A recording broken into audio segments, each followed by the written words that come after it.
Je vous salue tous, chers auditeurs de l'émission Kangoka. Mon nom est Chris de Komana. Aujourd'hui, nous sommes mercredi. Vous allez suivre la première partie avec le serviteur de Dieu, Esdras Birangoza, et moi, je vais continuer dans la deuxième partie.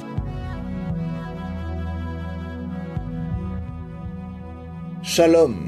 Ce mercredi, je vais continuer à parler sur la préparation de la journée dans la prière. Dans la vie d'une personne, que ce soit ceux qui connaissent Dieu ou qui ne connaissent pas Dieu, si tu veux arriver quelque part, si tu veux arriver à quelque chose dans ta vie, ça nécessite la préparation. Le désirer, le vouloir ou y croire ne suffit pas. En d'autres mots, ça ne se fait pas tout seul. Ce n'est pas automatique de voir se réaliser ce que tu désires. Tu peux me dire qu'on ne fait rien pour grandir physiquement parlant. Tu peux te voir grandir en taille, en corpulence, sans faire quoi que ce soit. Mais je pourrais te répondre en te disant que si un enfant veut grandir, tu dois nourrir cet enfant correctement. Tu vas le soigner s'il tombe malade. Le corps a besoin d'être nourri pour croître et cela ne se fait pas tout seul. Chacun a un rôle à jouer pour que cela arrive. Il est vrai que tu ne peux rien faire pour que les os grandissent, mais tu te dois de faire quelque chose qui va contribuer à ta croissance, comme manger et boire. Donc, ça ne se fait pas tout seul à 100%. Si tu achètes par exemple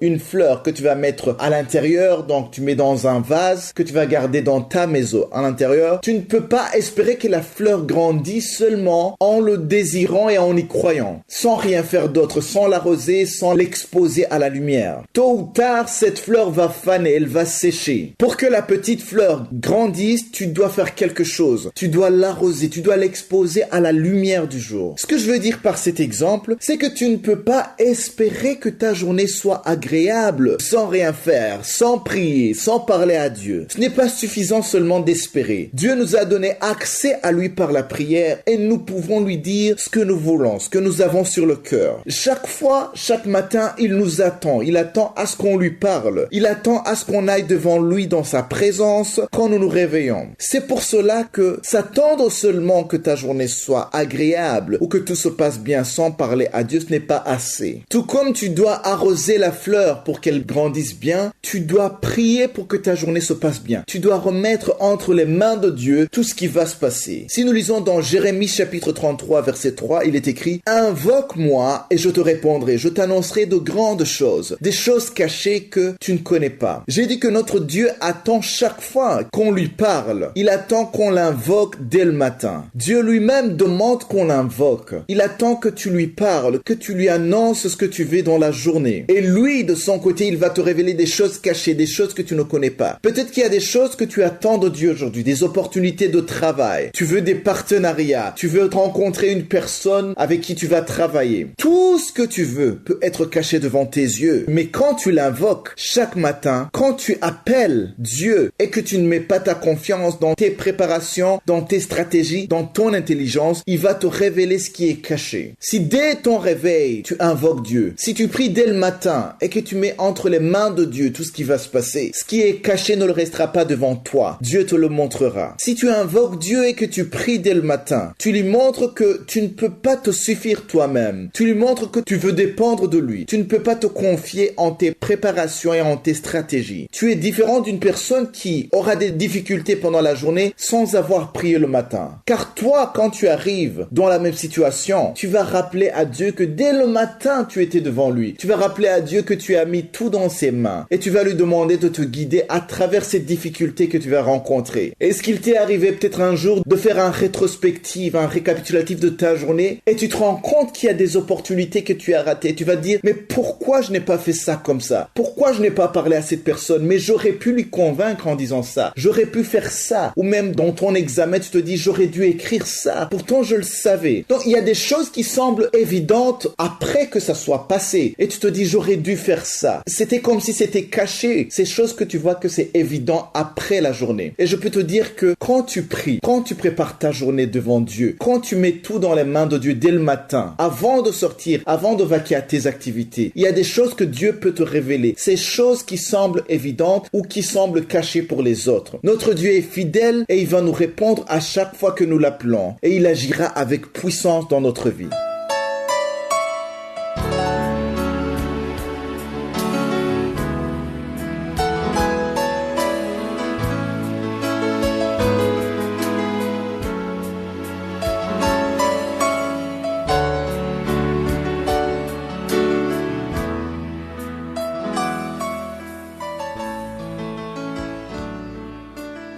sommes maintenant dans le moment consacré à l'enseignement. Nous continuons avec le livre de Colossiens qui est en fait la lettre que Paul a écrite à l'église de Colosse. Nous avons remarqué que Paul parle de beaucoup de choses qui permettent à la croissance spirituelle de l'église. Je ne sais pas si vous avez remarqué que depuis le début de ce livre, Paul annonce des paroles très importantes en s'adressant à quelqu'un qui est déjà stable dans le Seigneur. Il ne s'adresse pas à quelqu'un qui est charnel, mais à quelqu'un qui est vraiment dans le Seigneur. L'église de Colosse était une église spirituelle. Et une des choses importantes que nous avons déjà parlé, c'est que Jésus est le Créateur. C'est pas seulement le petit Jésus, mais c'est le Créateur. On a lu dans Colossiens, 1er chapitre, verset 16, que tout a été créé par lui et pour lui. Et en lui, toutes choses ont été créées. Et hier, je lisais dans Colossiens 2, versets 6 à 7. Je n'ai pas eu le temps de commenter sur ces deux versets, mais au verset 6, il insiste sur le fait de marcher en Jésus-Christ. Nous devons marcher en lui. Mais le verset 7, il a parlé d'être enraciné et fondé en Jésus et affermi par la foi d'après les instructions qui ont été données. Mais il a terminé en disant, il faut abonder en actions de grâce. Les actions de grâce sont très importantes dans toute prière. J'ai dit que toute prière sans action de grâce n'a pas de force. C'est l'action de grâce qui donne la puissance à la prière. Vous vous souvenez dans Philippiens 4, verset 6, où Paul dit, ne vous inquiétez de rien, mais en toute chose, faites connaître à Dieu vos besoins par des prières, des supplications et des actions de grâce. C'est cette dernière partie que les enfants de Dieu oublient souvent. Les actions de grâce. La prière qui manque d'action de grâce manque l'essentiel. Si vous continuez à lire au verset 9, il y a un verset extrêmement important, le verset 9 qui dit, en lui habite corporellement toute la plénitude de la divinité. Ça aussi c'est très profond. On nous dit qu'en Jésus, il y a la plénitude de la divinité. C'est-à-dire qu'en lui, il y avait la divinité. Voilà pourquoi Jésus n'était pas n'importe qui. Ce n'était pas un homme comme toi et moi. Parce qu'en lui, il y avait pas seulement la divinité, mais la plénitude de la divinité. C'est un peu difficile à comprendre, mais il faut comprendre qu'en lui, il y avait aussi Dieu le Père. Même les disciples ont eu cette confusion. Si vous lisez dans Jean 14, versets 7 à 11, il y a une question pertinente que Philippe a demandé à Jésus parce qu'il voulait voir le Père. Et au verset 7, Jésus a dit, dans Jean 14, 7, il a dit, si vous me connaissiez, vous connaîtriez aussi mon Père. Et dès maintenant, vous le connaissez et vous l'avez vu. Là, tout le monde a été étonné, mais Philippe lui a posé une question au verset 8. Il a dit, Seigneur, montre-nous le Père. Et cela nous suffit. Nous sommes toujours dans Jean 14, verset 8. Il a dit, nous voulons juste que tu nous montres le Père. Cela nous suffit. Au verset 9, il a dit, il y a si longtemps que je suis avec vous. Ça faisait des mois et des mois qu'il était avec eux et tu ne m'as pas connu, Philippe. C'est lui qui m'a vu, a vu le Père. Comment dis-tu, montre-nous le Père. Jésus a été très clair. Donc il a dit, moi Jésus, je suis avec vous. Et si vous m'avez vu, vous avez vu le Père. Comment est-ce que vous me demandez de voir le Père? Autrement dit, le Père était en lui. Jésus était l'image du Père. Voilà pourquoi dans Colossiens 1er chapitre, au verset 15, il est dit, il est l'image du Dieu invisible. Donc le Dieu qui est invisible était visible à travers Jésus. Au verset 10, il dit, ne crois-tu pas que je suis dans le Père et que le Père est en moi? Les paroles que je vous dis, je ne le dis pas de moi-même, et le Père qui demeure en moi, c'est lui qui fait les œuvres. C'est-à-dire, même si c'est Jésus qui guérissait les malades, qui ouvrait les yeux des aveugles, en fait, c'est le Père qui le faisait à travers Jésus. Au verset 11, il dit, croyez-moi, je suis dans le Père et le Père est en moi. Croyez du moins à cause de ses œuvres. Donc, Jésus est dans le Père et le Père est en lui. Si tu vois Jésus, tu vois le Père. Voilà pourquoi on pouvait se prosterner devant Jésus. On pouvait l'adorer parce que c'est le Père qui était en lui. Et du verset 11 au verset 12, dans Colossiens chapitre 2, verset 11 à 12, il parle de la circoncision qui est très différente de la circoncision de l'Ancien Testament. Il dit que c'est en lui que vous avez été circoncis d'une circoncision que la main n'a pas faite. Dans la circoncision dont Paul parle ici, ce n'est pas la circoncision de la chair, mais il parle de la circoncision spirituelle, la circoncision du cœur. Il dit que c'est la circoncision de Christ qui consiste dans le dépouillement du corps de la chair. C'est très différent. La circoncision de Christ est différente de la circoncision de la chair. Au verset 12, il dit, et a été enseveli avec lui par le baptême. Vous êtes aussi ressuscités en lui et avec lui par la foi en la puissance de Dieu qu'il a ressuscité des morts. Faute de temps, je m'arrête ici, mais demain je vais encore en parler parce qu'il faut qu'on comprenne la signification de la circoncision de Christ qui est différente de la circoncision physique. Que Jésus vous bénisse. Passez une excellente journée.